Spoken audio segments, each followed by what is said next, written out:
रहे जिंदगी मोर बनके मेहमान। रवि तंवर ला काबर छोड़ते वीरान।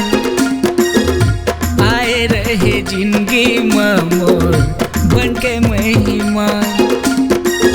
संग ला छोड़ा के ले गए ए बैरी तूफान। जीना मोर मुश्किल हो गए, जीना मोर मुश्किल हो गए पर बिना जान। आए रहे जिंदगी मोर बनके मेहमान।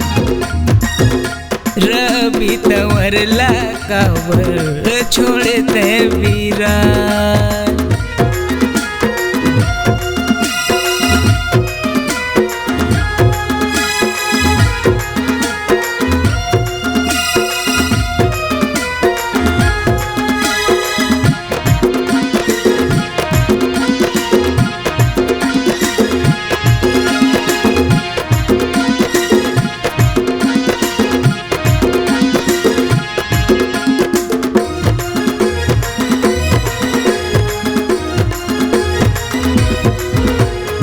जब ले आए ते जिंदगी मोर मुरझावत मन हरिया गे।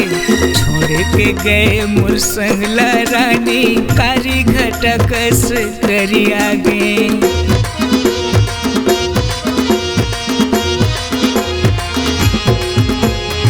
जब ले आए ते जिंदगी मोर मुरझावत मन हरिया गे।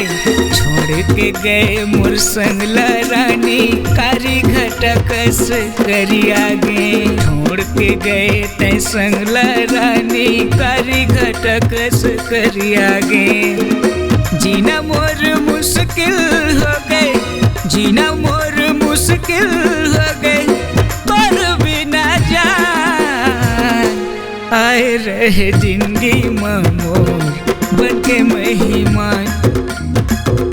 रवि तंवर ला काबर छोड़ते वीरान।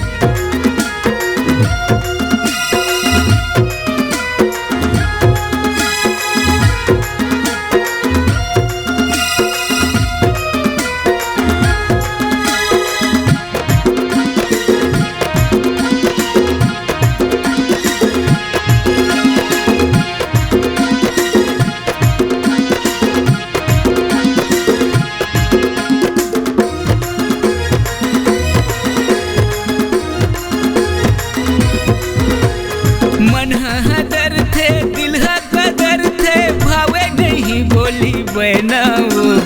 रवि तंवर के हाल बताई आबे गोरी गाँव मलदाओ।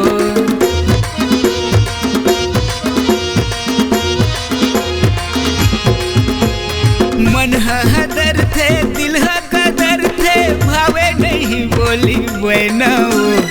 रवि तंवर के हाल बताई आबे गोरी गाँव मलदाओ। रवि तंवर के हाल बताई आबे गोरी गाँव मलदाओ। जीना मोर मुश्किल हो गए, जीना मोर मुश्किल हो गए पर बिना जान। आए रहे जिंदगी मोर बनके मेहमान। संगला छोड़ा के ले गए ए बैरी तूफान। जीना मोर मुश्किल हो गए, जीना मोर मुश्किल हो गए पर बिना जान। आए रहे जिंदगी मोर बनके मेहमान। संगला छोड़ा के ले गए ए बैरी तूफान।